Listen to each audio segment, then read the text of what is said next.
People see if we get some people to come into the channel tonight. I'm just gonna do some rambling right now. Uh,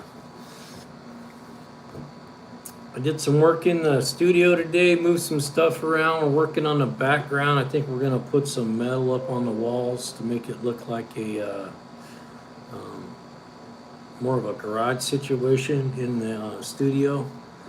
And what I was gonna talk about tonight is something I'm kind of excited. So we dropped a we dropped kind of a silly video today. It was kind of fun to make. I've been so frustrated. I've been so frustrated with my current battery charger. I had a um, kind of older smart charger, and the thing just never worked right. You'd use it, and then you weren't sure if it was charging, and if the battery got too low, it wouldn't charge. And so I purchased a new charger that I'm really happy with. I'm going to promote it because I feel that good. Feel confident about that. It's a good product. Um, Let me shut this door because it's getting some noise from the other room. Hang on a second. I got the TV going in there.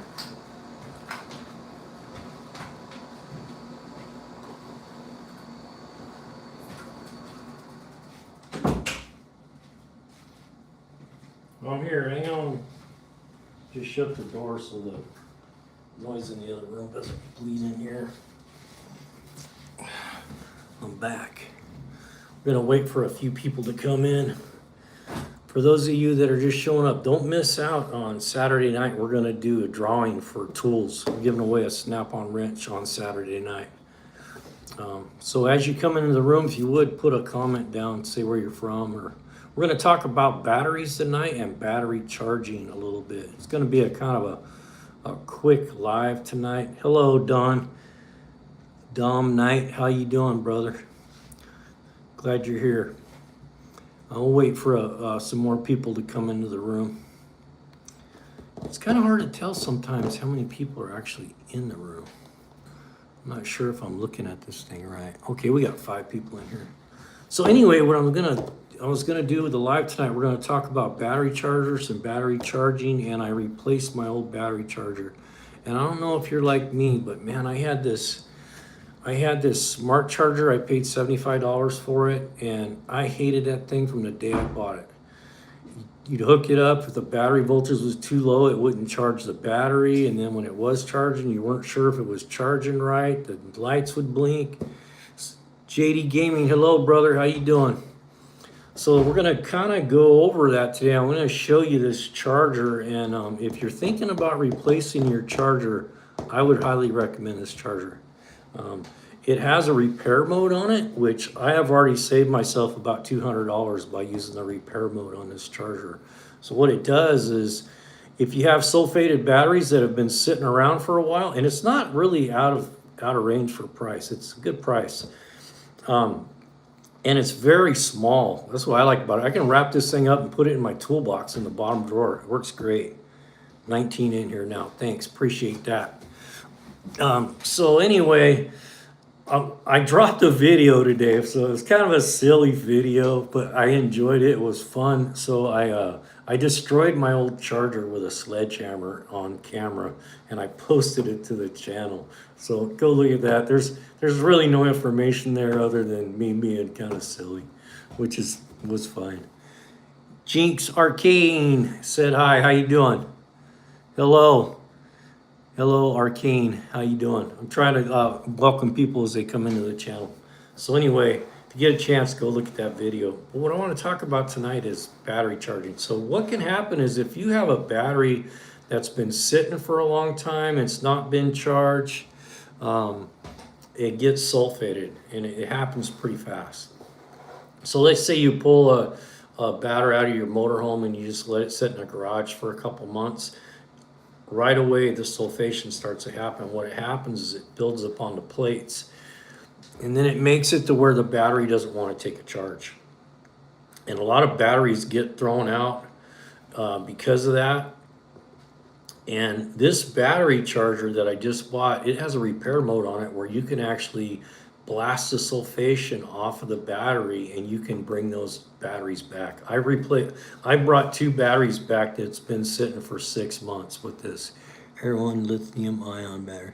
Even, yes, it actually has a lithium, which is pretty amazing. So it self-identifies. It tells you, it already knows if it's a lead acid, it's an AGM, or if it's a lithium. So it identifies the 3, and it charges at different rates and different ways of charging based on the type of battery. So when you hook it up, it automatically knows what kind of battery it is, and it goes through a charge system where it has 4 LEDs on it, and the first one will bring it and it pulses. And when it comes to 25%, it goes solid, goes to the next LED, it pulses. And then it goes solid, and it goes all the way till it turns green. And when it gets to green, the battery's charged. And what's nice, you can't get it wrong. You hook it, you plug it in, you hook it up. You can hook them up backwards, and it knows that it's hooked up backwards.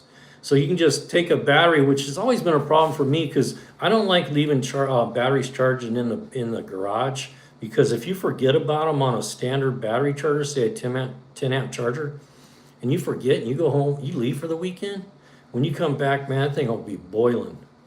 What did you say it was called? Oh, I didn't say yet, but I'm going to show it to you. And there's a link, and that's not the reason I put the link. I just put it in case people want to buy one. I make a few bucks when somebody buys through the link. And I keep being told this by my girl. She tells me to say this every time, so I'm going to say it. I'm not begging. I just got to say it because she's going to ask me.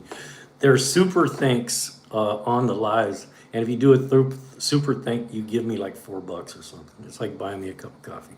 Okay, here we go. It's the NOCO Genesis 10. Genius 10. I always say Genesis. I don't know why. The NOCO Genius 10. It has 1 button on it. So actually, I got a battery right here. So we're going to hook it up and walk you through this because it's really a nice charger. Let me just kind of show you the charger first. And I'll tell you why I switched to this is because I have a motor home. I got a lot of vehicles I charge batteries on. And I had this other charger, and you'd hook it up. You never knew if it was a charger or not. It was just a piece of junk, man. And so I destroyed it today on camera with a sledgehammer. You got to go watch that because I was a little crazy, okay? Because I felt crazy every time I used it. I'd hook it up and go, is this stupid thing even working? Man, why is it an automatic battery charger if it won't charge a battery? That's not automatic. That's driving me nuts. Okay. So here, I'll show you the form factor and all that. I got a drag cord over here. I apologize, I don't have that ready. Anyway, it's pretty small. It's only like 2 inches wide by about, I would say about 8 inches or 9 inches tall. And this thing fits in my toolbox, which is nice. Because I can just roll it up and it goes right in my toolbox. And let me show you the leads on it. That's what I like about it. It's really good quality. It's built well. So it has these real nice clamps on it for the battery, and they got real good pressure on them. If you've seen the thumbnail, I had it hooked to my ears. I can only do that for like a second or two. It hurt so bad. So I gave, I took one for the team. Anyway, so it has a black and a red, positive and negative, like any other battery charger.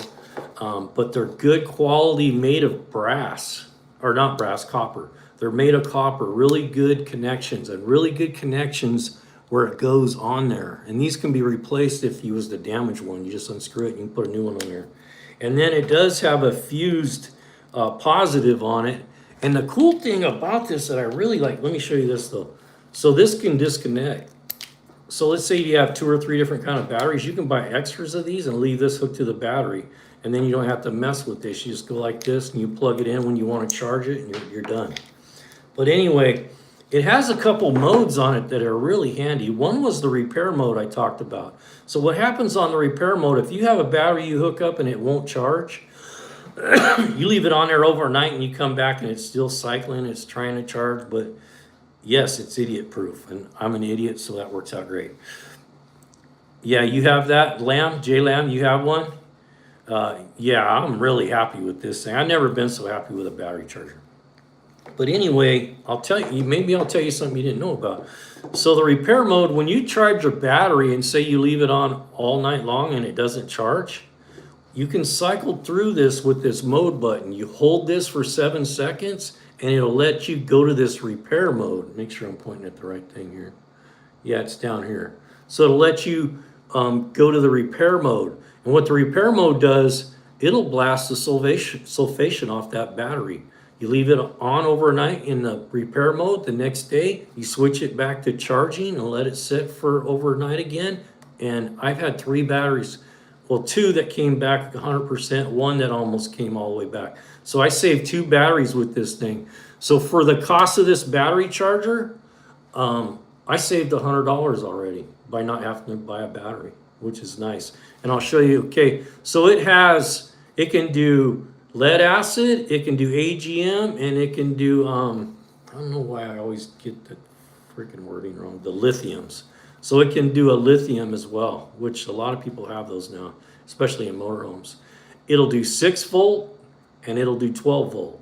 Now here's the cool thing, it's got 2 modes in it. One was the repair mode I told you about. The other one that I really like, it has a 12 volt supply mode. And what's nice about that, let's say, where were you 4 months ago when I had to replace 2 batteries in my Jeep?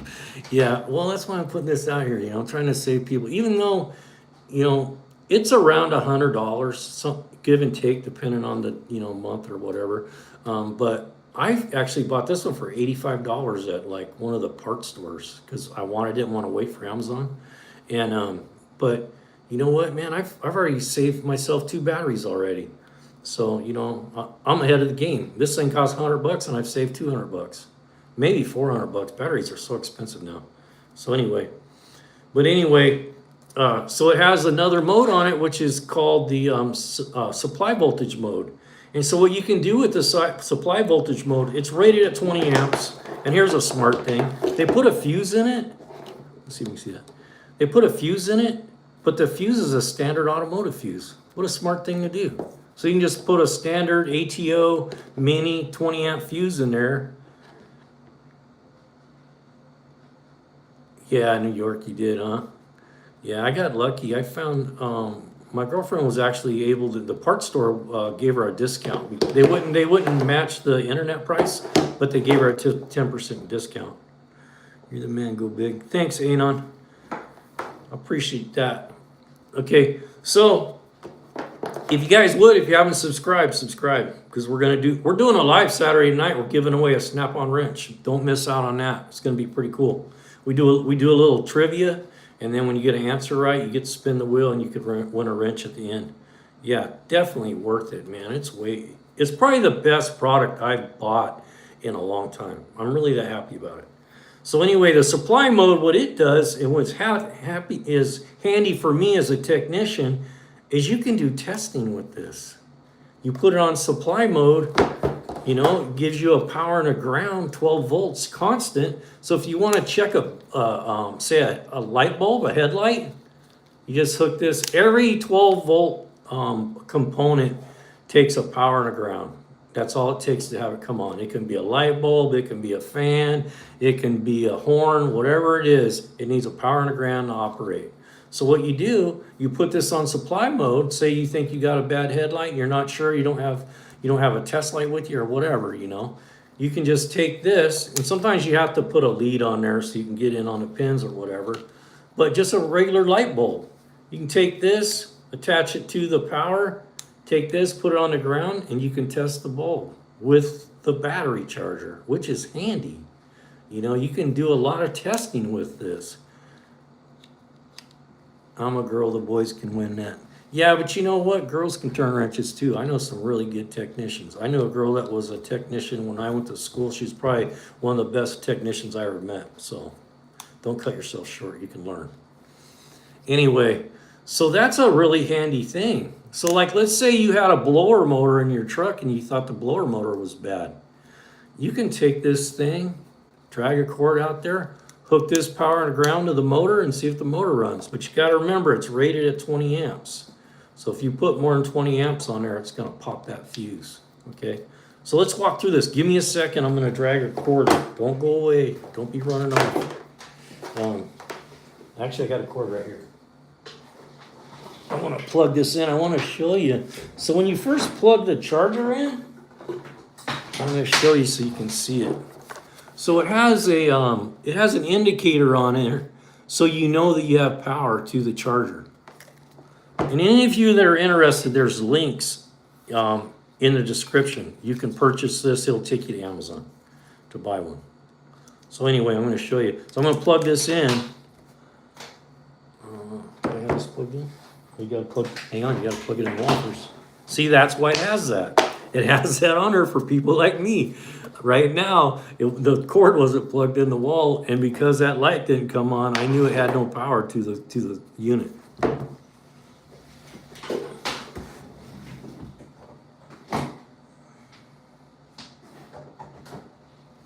Okay, let's see. Click this left thing.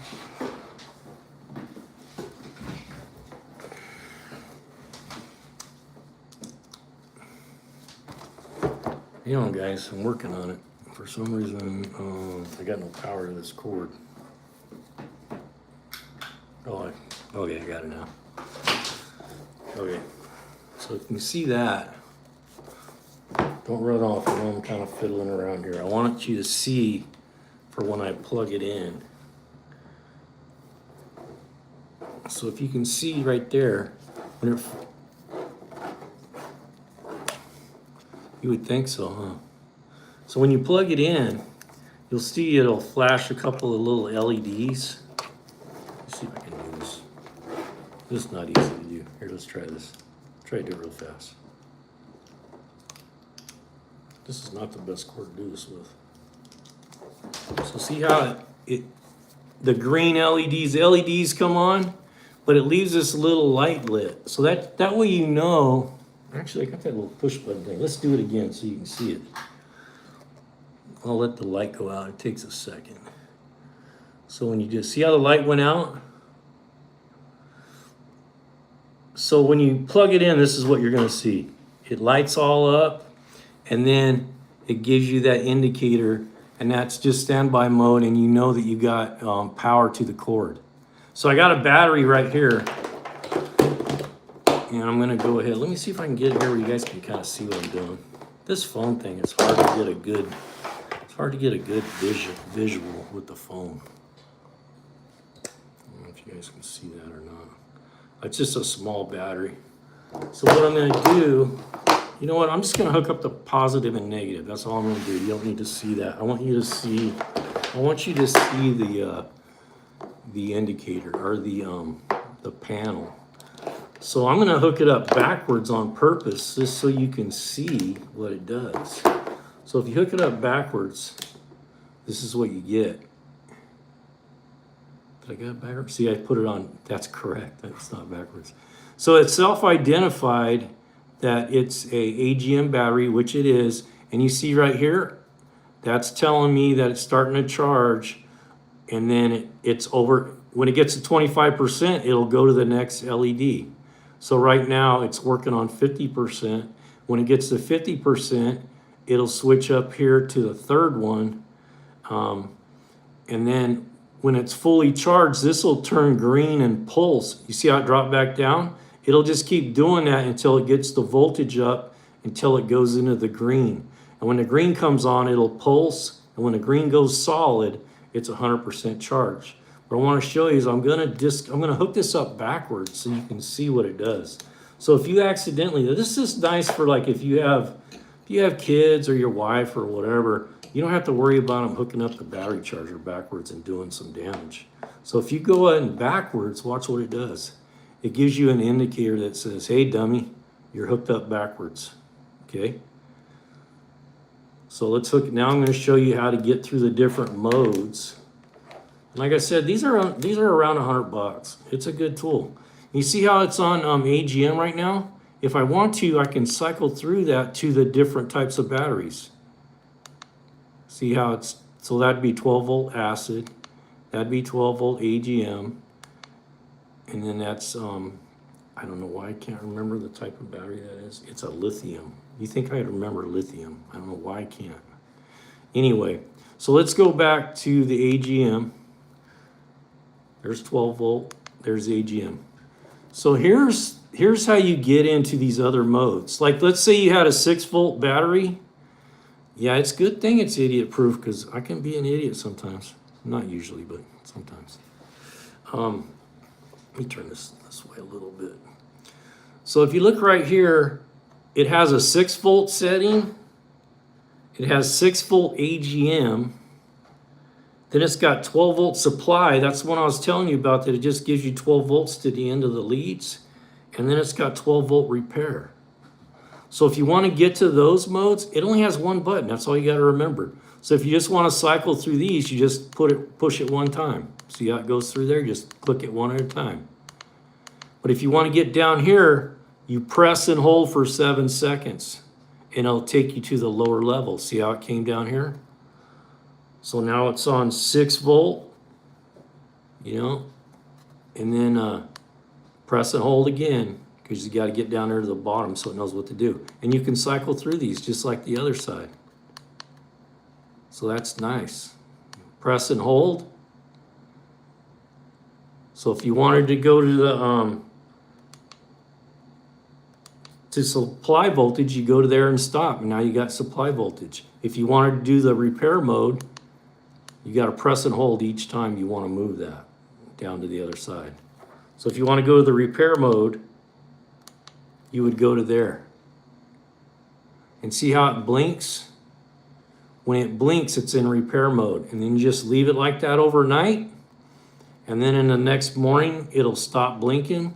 Then you put it back on the regular charge mode, and it'll bring back some bad batteries. I had a battery that was sitting in the garage probably 8 months out of my motorhome, and that was a $200 battery. And it wouldn't charge. I tried it with my 1 amp old charger. I tried it with my 10 amp piece of doo-doo I had.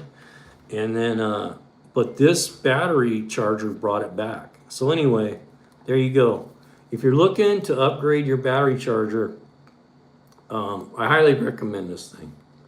Fits in your toolbox, it works well. You can hook it up to something and put it in the garage and not worry about it. You can go home, leave for the weekend. Like if you have a motorcycle battery you want to charge up, you're gonna go riding, you just hook this thing up, put it on automatic, go away for the weekend. When it gets to full charge, it'll shut it off. So that's a nice feature, because I don't like leaving battery chargers going. They're really a fire hazard when you do that. Because I've seen batteries actually, I came into my shop where I worked before, where somebody had left a battery charger on all weekend, and the shop smelled like rotten eggs. And whenever you smell that smell of rotten eggs around a battery, get away from it, because those are the ones that'll blow up on you. All it takes is a spark. All that smell that you're smelling is hydrochloric gas. And if somebody was stupid enough to walk over there and take a lighter to look at something or something, that battery will blow up. And I'm not kidding you, I've seen a couple of batteries blow up in my career. And one place I was working at, it stuck the lid of the battery in the roof of the building. That's how, it's a violent explosion when it happens.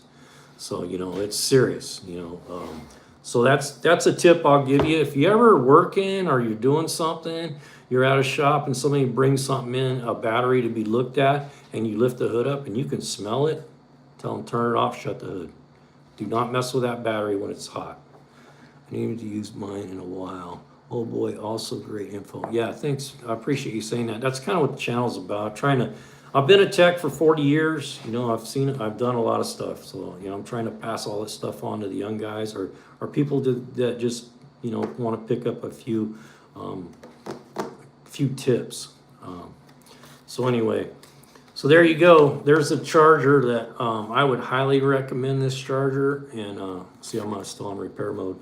And so to get out of that, you just press and hold. Or actually, you can just press once and go back to where I was. See, so it only has one button. Click, click, click to go through here. Press and hold to get over to here. And I'm gonna do a video and show how the 12-volt supply. Hey, thanks, Jay Lamb. I appreciate that. The subscription means a lot to us. It really does. we're trying to, we have, our subscriptions are not bad. I'm trying to get it up to 2,000. I think we're about, we're getting close to 1,500 subs now. But, we're trying to build a community with the lives. That's really what I'm trying to do with the lives. I missed last night, but I told everybody we're going to start doing a live. So let me put this down now. But really nicely sealed too. This thing is really sealed up well. Has nice leads. The leads are really long. The clamps are good quality. And those two modes that it has, to me, just the two modes alone is worth $100. You got a 12-volt supply right here. If you want to check lights, you want to do some testing on the bench, plug this in, you can test. So that's kind of handy. And that repair motor, I'm not kidding you, 2 batteries now in about the last 2 weeks that I saved with this battery charger, that I would have taken those batteries, and had them recycled. And batteries are expensive. I don't know when the last time you bought a battery, but they can be $200-300. I bought one for my years ago for my wife's Nissan. She had a 370Z, and that battery was $325. Yeah, the cables are really sturdy. And what's cool about this thing, this little piece right here, like on my motorhome, you can actually take this off like that, and you can just leave these hooked up and you can order another set of these, 2 or 3 of them. And if you have things that you charge a lot, you just leave these hooked up, and then you just bring the charger over there and plug it in, you're done. You don't have to crawl underneath the hood. Like my motorhome, the battery's really hard to get to, and I got a bad back. Yeah, man, I tell you what, that 370, oh man, I can tell you some stories about that car. That thing was fast. I'm not kidding you. I'll tell you a quick story real quick about the 370. One time I was going to training. It was a Saturday. It was nice and warm outside. And that Nissan, man, I'm not kidding you. If you've ever driven a Nissan 370 with the 3.5 in it, they're naturally aspirated. They got computer controlled timing. These things they're a rocket, man. I'm not kidding you. They'll outrun a Corvette in a short distance. And, well, the Corvette will outrun you in the long haul, but these things will hold the road like a race car. They got a full body suspension under them. They'll go so fast through the corners, you won't want to go that fast. It'll scare you. So anyway, I was going to Chico for a training, and I had AC/DC playing. I was blasting, and I was just getting it on, man. I was hauling butt down the road, and I seen something out of my left eye kind of in the median. I was like, what was that? And I looked back, and it was a high patrol. I was doing 120. And man, there was a guy in front of me in a Camaro, so I just pulled over and I got on the brakes really hard, right behind that Camaro. And here he comes. I'm like, oh man, he got me. I thought, oh boy, this ain't gonna be good. So he pulls me over, and he comes up to the car, and he's looking the car all over, and he says, hey, Joseph Aldrich, how you doing, buddy? He says, he goes, are you in a hurry? And I said, well, not really. I said, I just came from a training. I've been in there all day, and I'm heading home. And I said, I had AC/DC. I just honestly, when I said I had AC/DC playing, I just kind of wasn't paying attention to my speed. He goes, you were going 90 miles an hour? And in my head, I was thinking, bull crap, I was doing 130 when I looked at the speedometer. And so I think he just looked, he goes, and I said, yeah, this car goes, get away from me if you don't pay attention. He goes, yeah, it looks like it'll go pretty fast. Well, he looks in the mirror, and the speedometer on that 370, I think, was 200, like 180 or 200.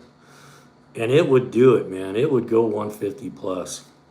I did 135 on it before, and I thought that's good enough. 135 is fast enough for this old man. So anyway, he looks over the car, he walks all around it, and I think he just was looking at the car. It was solid black car with had Recaro red seats in it, and he looks it all over, and he goes, you know what? He goes, you need to slow down. He goes, I'm going to let you off with a warning. So that was a good story. I was going over 100, like 125, 130, and he let me go, And I think he just pulled me over to check out the car, to be honest with you. So anyway, the battery in that Nissan was it was 300, I think. It might have been a little more than that. This was a Datsun up the road, low center of gravity, heavy, great memories. Yeah, man, I love that car. I'd buy another one if I had a chance because it was the fastest car I ever owned that had all the creature features, air conditioning, cruise control. But you could flat smoke some people in that car, and it was bone stock. And they had a kit that you could put on that went with. It was a twin turbo kit, and it was real easy to install in the back. Cost about $7,000, but you could pump that car stocks 350 horsepower. The twin turbo takes it to 750.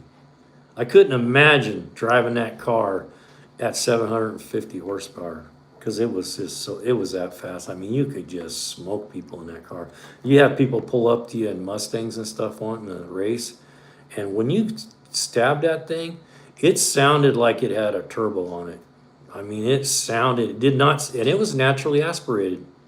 It had dual everything, dual intake, dual throttle bodies, everything, dual cammed, and it was quite the car.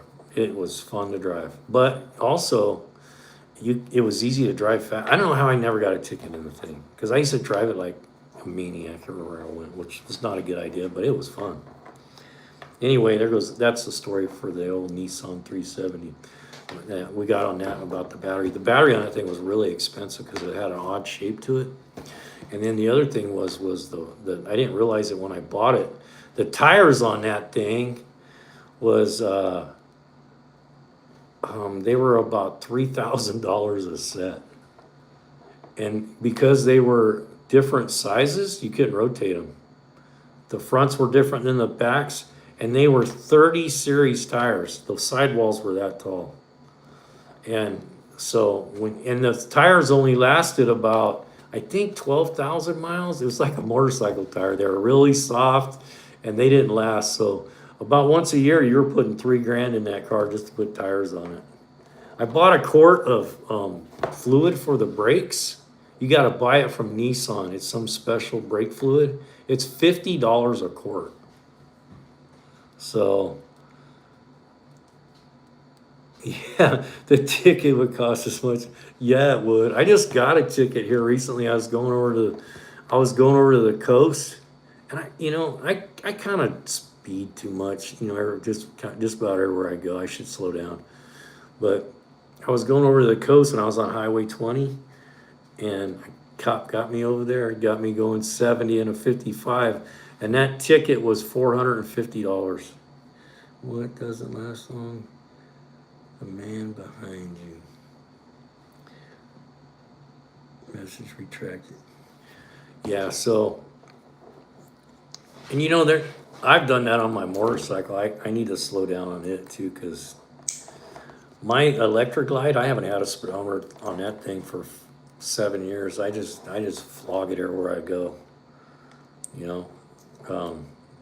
And a buddy of mine, he had a Road King, a pretty new, like an '09 or '10 Road King, and we went on a big ride one time, and we were coming back heading out through the Tehachapi's, and man, I was like, we were just cruising forever. And I said, man, I'm just gonna flog this thing through this canyon. So I just got on it, man, flogging it through that canyon, and he pulls up next to me, when he finally caught up to me, and he goes, you know how fast we were going? I said, I don't know. He goes, man, we were going over 100. I go, you're kidding me. I go, this thing don't have a speedometer on it. I just looked at the tack. I figure as long as it's below $4,000, I'm good. What's the difference between RVs on the Charlie? Yeah, I don't do that Charlie Kirk thing. I know a lot of people do that, but I don't talk politics, man. I learned that. It just doesn't work well. So I don't have an opinion when it comes to politics, I'm just all about living my life, not worrying about what everybody else is doing. For sure, the bike you gotta slow your roll. Yeah, I know. I've slowed down a little bit. Actually, my electric glide is getting rebuilt. this summer. So I'm taking the motor to a guy in Colorado, and he's gonna do the motor for me. I can do all that stuff. I have the ability to do, because I worked on bikes for a long time, and I have the ability to rebuild that motor and transmission. But I found this guy in Colorado, and he's called the Dragon something. And that's all he does. All he does is evolutions, all the way back to the panheads, and he's been doing it for 50 years. And he'll do my whole motor for $1,800, and that's including taking some material off the flywheel to lighten it up. So I couldn't even build it for that myself. So I'm just going to take it to him. And what I did was I bought another bike. This bike, I got to show you guys this bike. If you get on my website and you look, you'll see a video of the bike I bought. I bought a 1984 first year Evolution with 36,000 miles on it. This thing is beautiful. And so what I'm going to do is I'm gonna ride that bike while I'm getting my electric glide rebuilt. But anyway, if you guys would, subscribe if you haven't. Please come back on Saturday. I'm not ending right now. Please come back on Saturday night. We're going to give away a Snap-on wrench, and we're going to start doing that every Saturday night. I'm going to have trivia, automotive type questions. And if you get the question right, you get to spin for a piece of art when you get the question right. And then everybody that gets a question right goes onto the board. And at the end of the night, when we're all done with the questions, we spin the wheel, and somebody's going to win a Snap-on wrench. You have to buy new tires. What was one thing? Yeah, 12,000 mile tires is crazy. I thought the same thing, and that's why I kind of sold it.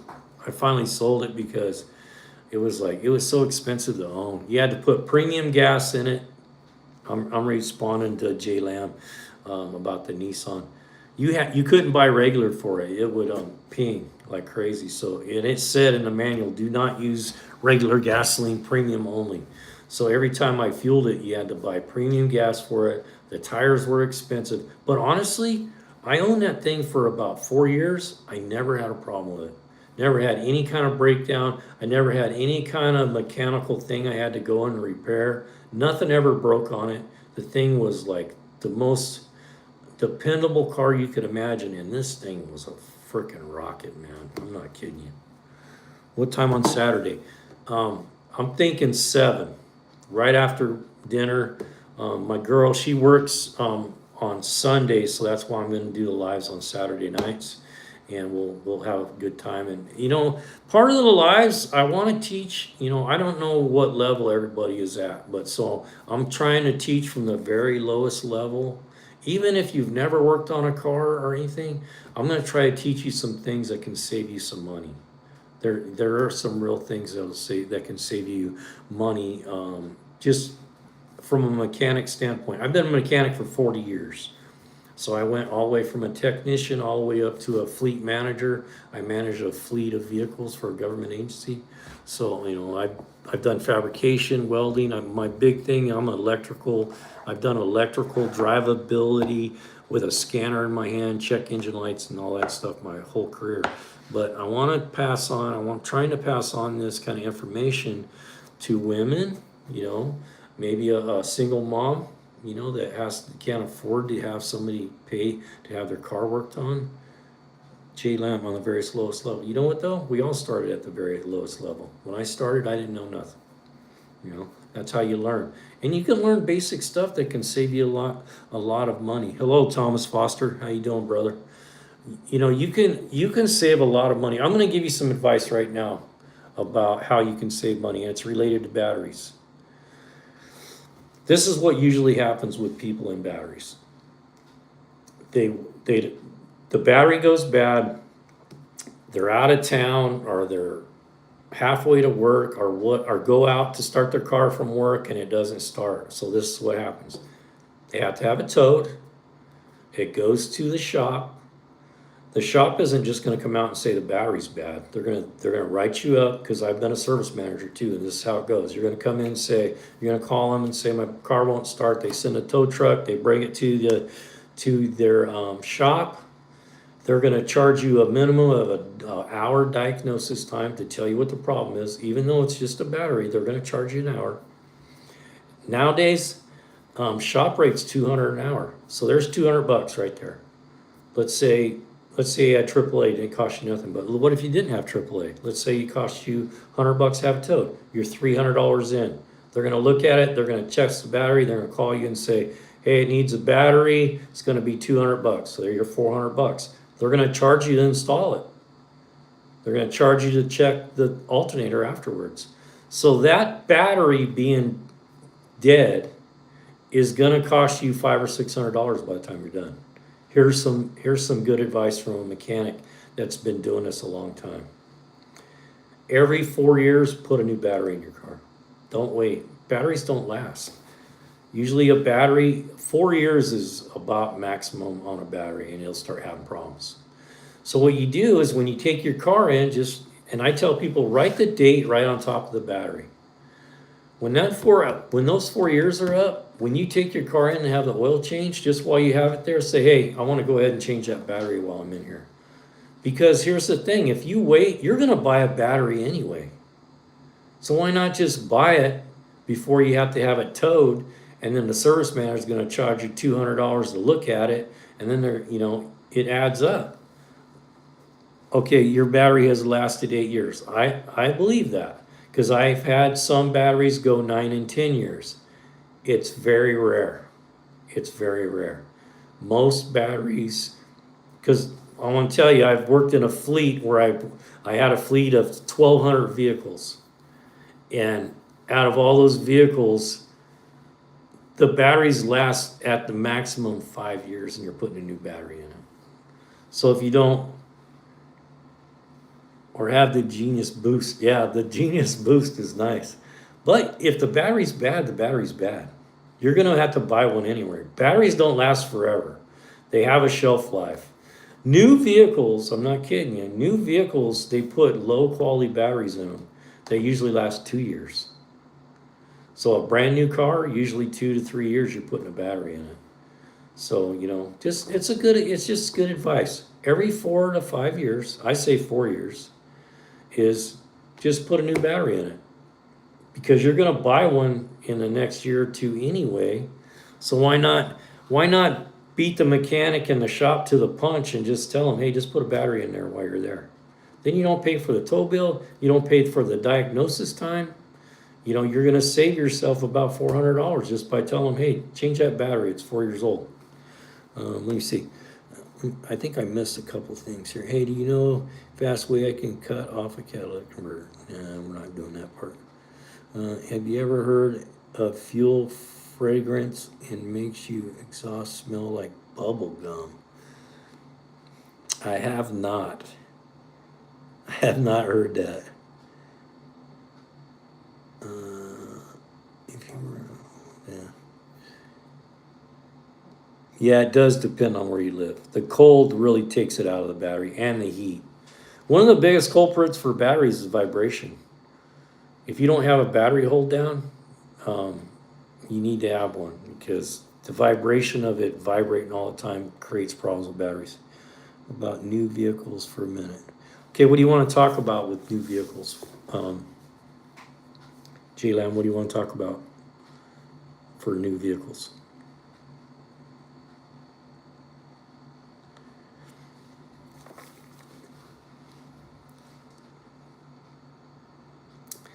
New vehicles, I'll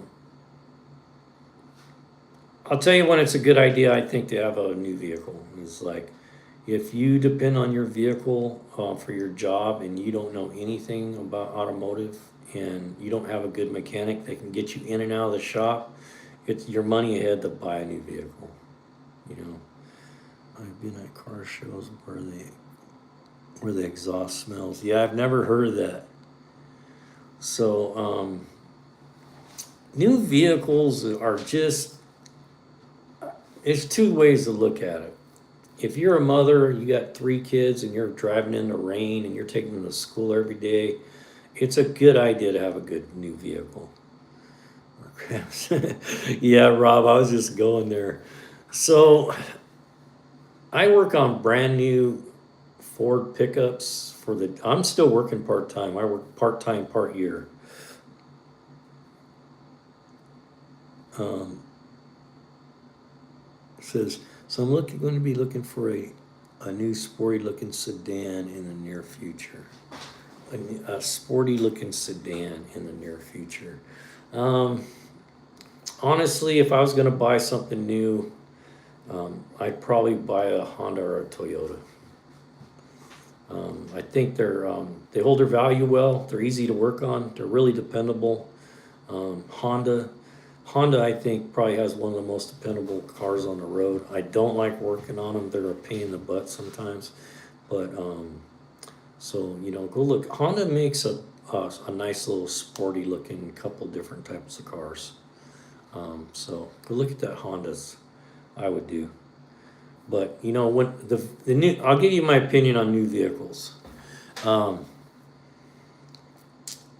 I build trucks for public works where they use these trucks on the roads, patching holes and doing everything that the county does with trucks, plowing snow, moving trees, and all that kind of stuff. Those brand new Ford pickups now are pushing $80,000-$90,000. And the engines and the transmission, the drivetrain are pretty good. The truck itself is a piece of crap. It's all plastic, aluminum paneled. These trucks are not going to be around in 10 years. They're going to be in the scrapyard. I mean, they just don't build them. It's so much plastic and things that are not built well. Everything breaks easily. They're not dependable. I have a 1992 that I just bought, Ford F-250 with a 7.3. You want a truck that's going to last forever? Go buy a Ford with a 7.3 diesel in it. You'll have that thing when you're a grandpa. You can put, and I'm not exaggerating, and if you go to my website, you'll see, or you go to our video page of our Go Big Garage. There's some videos on there of that, what they call OBS, which is old body style Ford. It's a 7.3, and we're restoring that thing. Because once here's my idea with older cars. If you buy a brand new truck, you're going to spend $80,000, and you're going to do it on payments per month, $1,000 a month, $800 a month. And here's my philosophy: if you can afford $800 a month for a brand new car, go buy an old pickup that's in like late 70s, early 80s.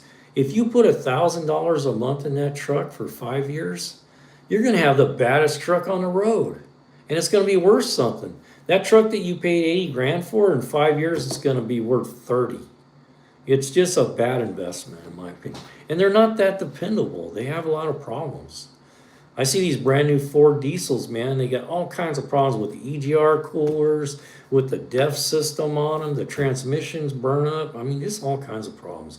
And they get the parts are hard to get. You won't believe how hard it is to get parts for some of these things now. You call for a part, 5-year-old truck, and they say it's obsolete. I'm like, are you kidding me? It's a 5-year-old truck. Yep, the part's obsolete. Can't get it no more. You gotta go to the junkyard. I'm like, what the heck?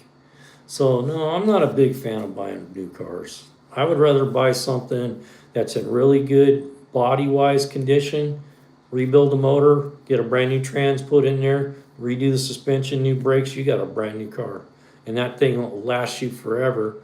And yeah, it may not be fuel injected, and it may not have, the best,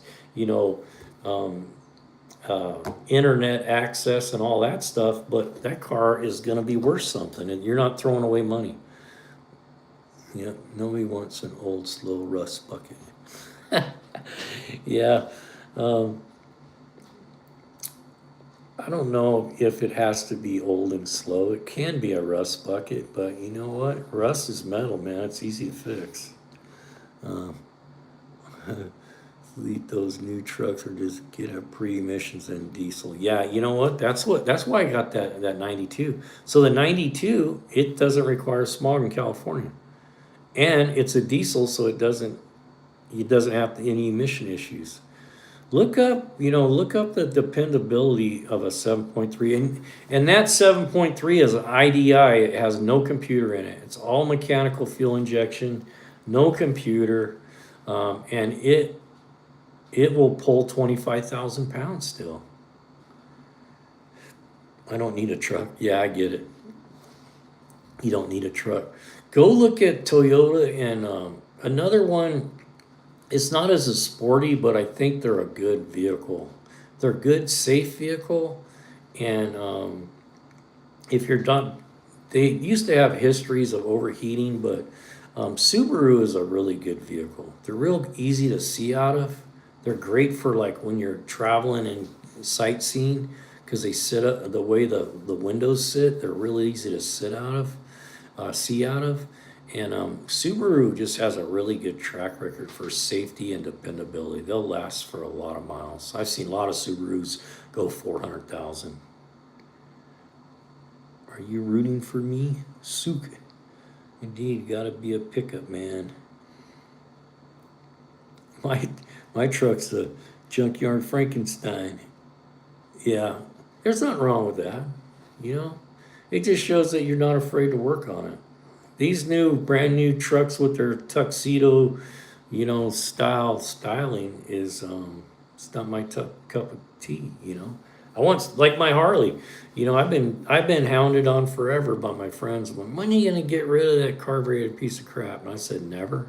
You know why?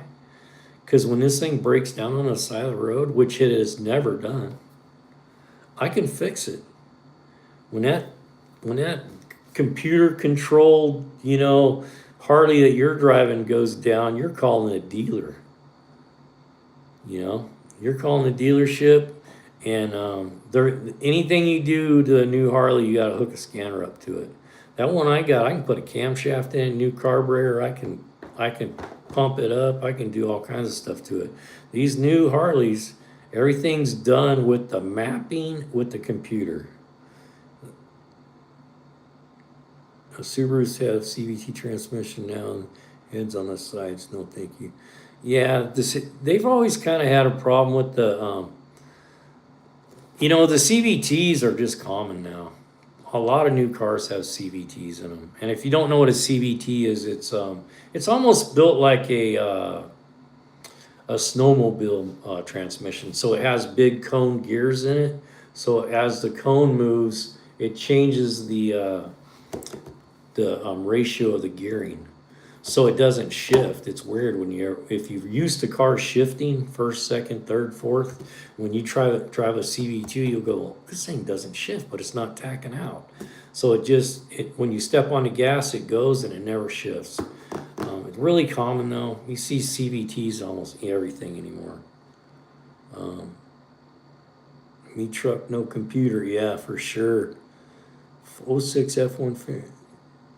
Yeah, I believe it. The computer controlled cars still can go the distance. I just rather not have to deal with the computer if I don't have to. And I'm a computer guy. That's all I've done my whole career is work on check engine lights.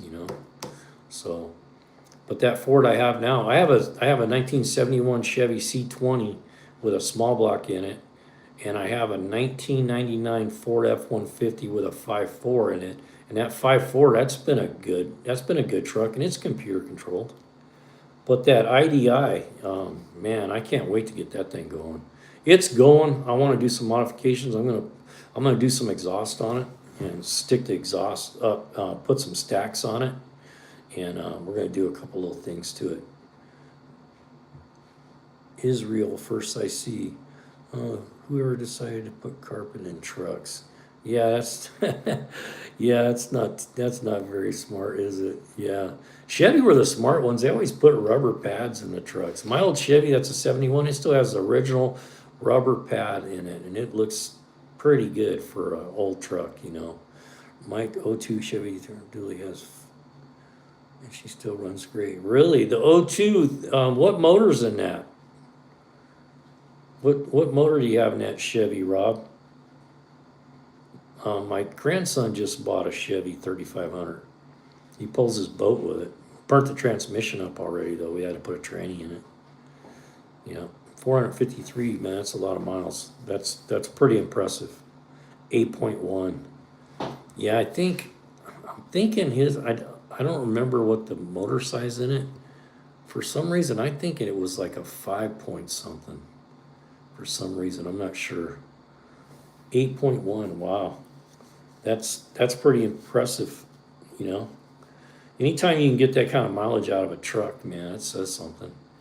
And keep your oil change. I tell people that all the time. People say, "What's the best thing you do for your vehicle?" Change the oil.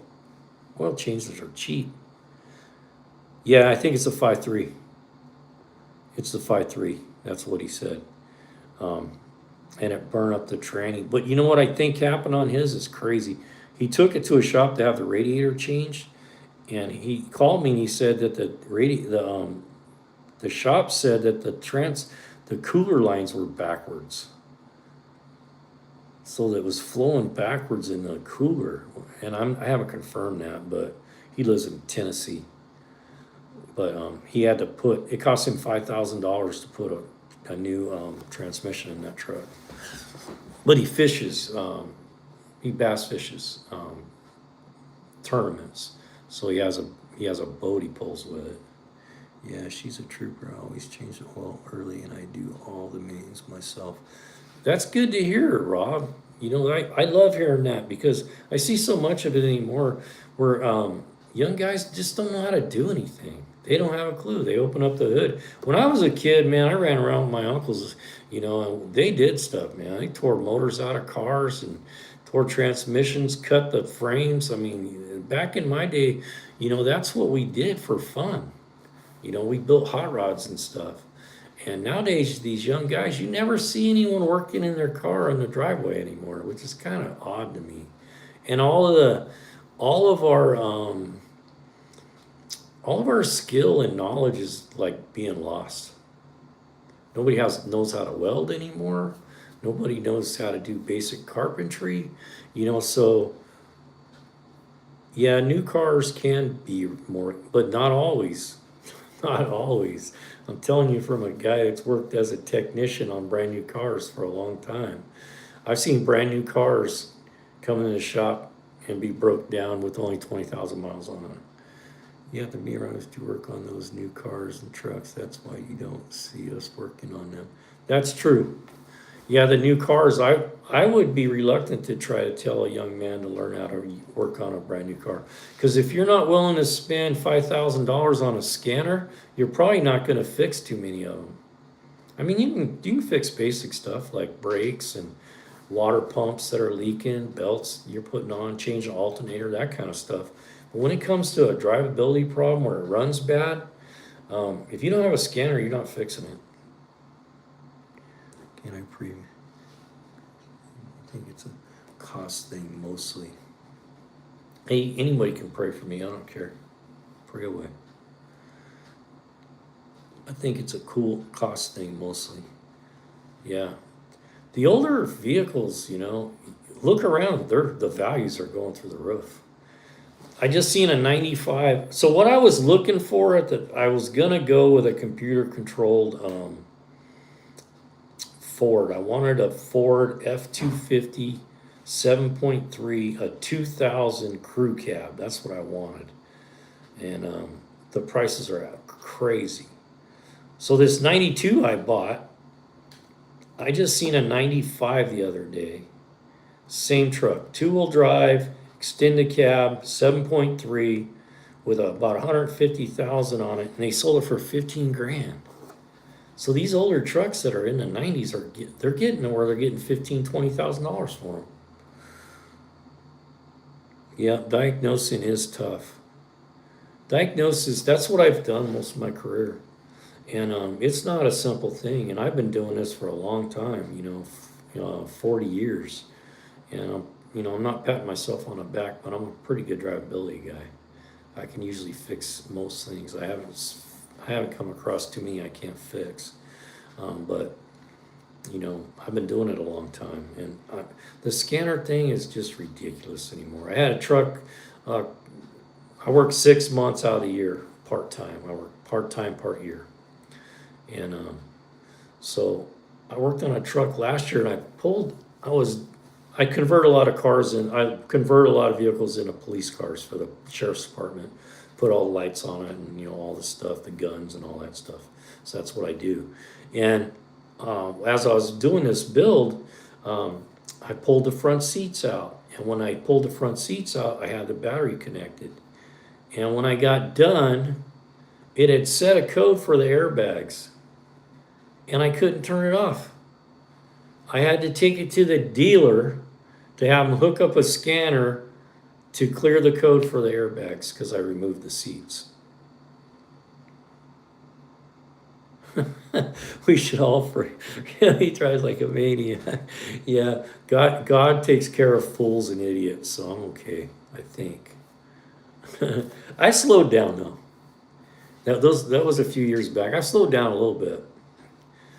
Not on my bike though. When I get on my bike, man, it's balls to the wall. I'm going. Get out of the way. I'm going. It's my freedom thing. Riding a bike for me is like just a freedom. It's just a freedom thing. You know what? If something happened to me on that bike, I went with a big old smile on my face. I'm gonna be 61 years old, and I've had a pretty good life. So if something drastic, if I was to have a blowout at 90 going through a corner, you know what? It was meant to be. I'll go smiling. I'd rather go like that than go sitting in a hospital and having people poke me with needles. So I'm good. Yeah, with no speedometer, ignorant is bliss. That's true. I have a tack, 4,000. I call that. That's my That's my maximum. When I hit 4,000 RPM, I know I got to slow down a little bit. It works all right. It's nothing better than cruising out across the desert, man. If you've ever, I don't know if you got many of you guys who ride. There's nothing better than being by yourself. I'm not talking about riding with a group of guys. I'm talking about being solo, by yourself. Balls to the wall across the desert at night. There's nothing better. I'm trying to find an engine builder for my 13. A lot of places said they couldn't do it. Pro charge. Yeah, see, that's what I'm talking about. The prices are crazy. Like if you lose a transmission on some of these new vehicles now, it's not uncommon for it to be $10,000 to replace the transmission. No deserts in New York. Well, you just got to get on a bike and ride far enough, that's all. When I go riding, man, it ain't around the block. When I go riding, it's 4,000 miles. I got a buddy that lives in Montana, and I go see him. And that's why I'm getting Old Red rebuilt. When I get done building Old Red, I'm going to ride to Montana. I'm going to get it painted too. It's a bike I've had for a long time. My wife bought it for me. I lost my wife a few years ago. And so it means a lot to me. So I'm going to get that bike repainted and the motor and tranny done. I'm going to ride to Montana next year, hopefully. No, I'm good with that. And I just paid $1,600 for a new power. Yep, that's where it's getting to be. Hey, I can remember when I was building hot rods, you could rebuild a turbo 350 for like $300. $300, you could rebuild the tranny. Back in the day when I was doing stuff that you didn't have that many transmissions. You had the C4, the C6, the Torque Flight, and the Turbo 400, and you could build all those transmissions for $500. You could have a spare sitting on the ground waiting to burn one up because they were that cheap. But now, all this computer controlled and all the solenoids and all that stuff that's involved, you're looking at, sometimes I'm not exaggerating when I say $10,000. We had a truck at the county where I worked, and what was it that happened with it? Oh, it had an issue with the harness, and the turbo and the EGR, and we were gonna outsource it because the shop was real busy. We didn't have time to do it all, and they called us back, and the estimate was $12,000 for like a 4-year-old truck, and we ended up sending that thing to surplus because it wasn't cost effective to fix it. We just got another truck. It didn't make sense to put almost $20,000 into a truck, a used truck, So it went to surplus because it's so expensive. And I don't know if you guys are aware of it anymore, but I don't know if the Chevys are that way, but the Fords now, a lot of the stuff you do on a Ford, you got to pull the cab off.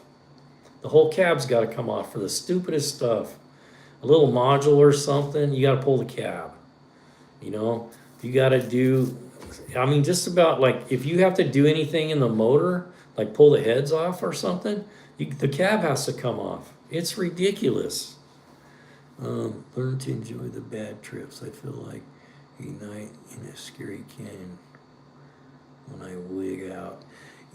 You know, that's what I tell people about trips. I go, you know, the ones you're going to remember, you're not going to remember the ones when you're like, hey, remember that time I went on that trip and everything was perfect, the weather was great, and, you know, everything worked out just perfect. No, you know the ones you're going to remember? You're going to remember that time we rode out so-and-so and I got a blowout and we had to walk for like 4 miles and we almost got eaten by that dog, and then, you know, our buddy came from the bar and I had to sit backwards on his bike for 10 miles. Those are the trips you remember. You're right, man. The tough ones are the ones you remember. I had a buddy at work, and he's always talking about riding. I said, hey, if you want to go for a real ride, let me know. Because I don't ride 30 miles and back. When I go on a ride, I'm going for 9 days. Have you ever been on one of those rides?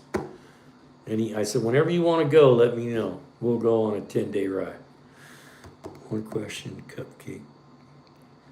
No, I don't do that. I don't do politics, man. Sorry, I don't do politics. Doesn't work for me. I enjoy the bad trips. I'm over 20K now in my engine alone, but as a pro charge too, had to upgrade my whole fuel system. Wow, that's a lot. So what kind of truck is that, James? Because I see people spending some real bucks on these diesels now. I've thought about getting into the aftermarket part of that. Because, you know, I got some great ideas because I've done a lot of fabrication and I've built, like doing the cop cars and stuff. You know, I got some great ideas when it comes to building stuff. Matter of fact, I'm going to launch an IDI tester. I'm going to build an IDI tester for testing 7.3s. That'll make it real easy to do the work underneath the hood on them. No stories. Yeah, if nothing happens, there is no stories to tell. I'm out. Okay. Oh, it's a 5-liter, a 13 F-150 5.0. Really? So yeah, you know, the newer trucks, I love it though. Really. Yeah, I'd say, well, if you put that kind of money into it, you must really love the truck. It's a 13 though. That's pretty cool. Excuse me.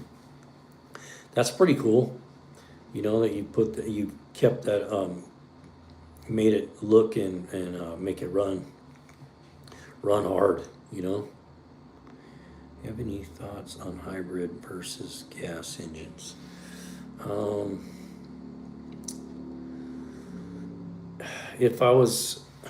I got one comment about hybrids. Here's the deal with hybrids, and a lot of people don't realize, is electric hybrids, the only time the electric motor actually runs is when you're below 25 miles an hour, most of them.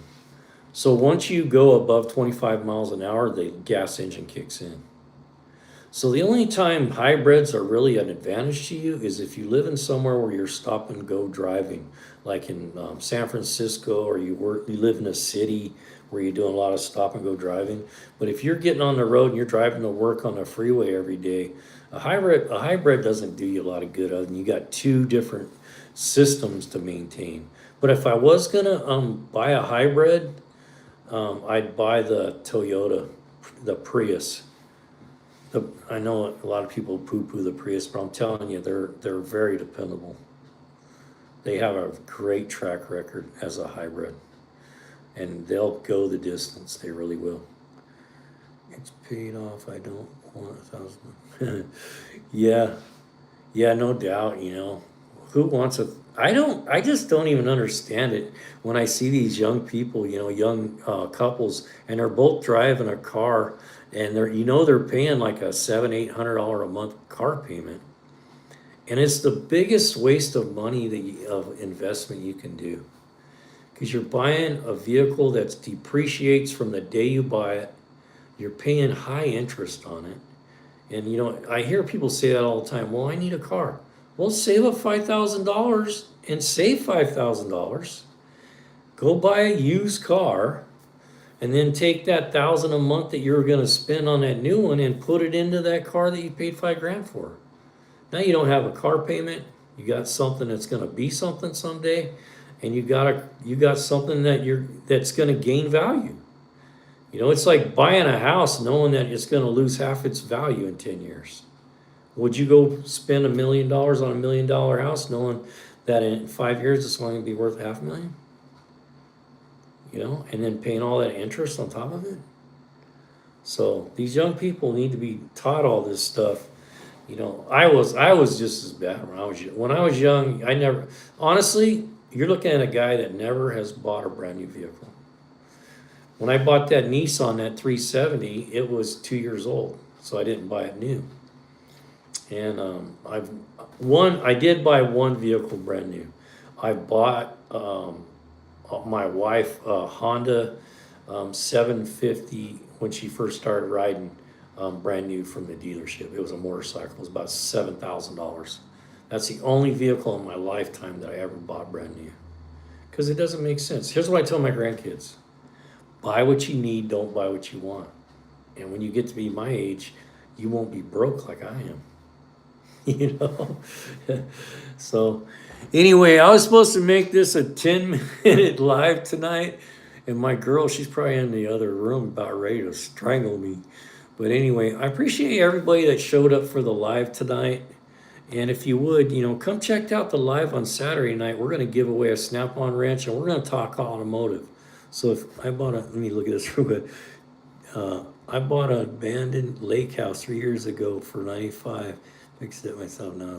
Good job, man. James, good job. I wish I would have done that as a younger man. You know, I'm 61 years old now, and my situation is I lost my wife a few years ago from pancreatic cancer, and I did not have any life insurance. So everything I set up for her benefit if something happened to me.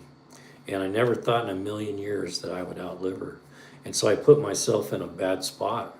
And now at 61, I don't have that time that everybody else has. I'm trying to teach my grandkids and younger people is like, save $100 a month. That's all you got to do. All you got to do is save $100. Quit buying Starbucks. You know, take $100 a month and put it in the bank and then invest it. You'll have $1 million when you retire. You won't be like me having to go to work part-time. J-Lam, very interesting. I learned a bunch. Okay, JK, come back. We're going to have lives. I'm going to try to do them every night. I don't know if it's going to work every night, but we're going to do them. And then, but come on Saturday nights for sure. And if you guys would, you know, like and subscribe to the channel. Come check out our videos. If you have time tonight, go look at my video that I posted about my battery charger. You're going to learn nothing, but it's kind of entertaining. I thought it was. Okay, I'm going to sign out. Hey, thank you guys, everyone that had a comment tonight. Thanks for coming to the lives. And if you would, please come back. We're going to keep doing these lives. It's helping our channel with the algorithm. And it's kind of nice just to have the live. I get to be myself and show my personality and show that really the channel is all about really trying to reach people that could use our help. Because I have a lot of knowledge, so I want to share it. So, okay, everybody have a good night. Later.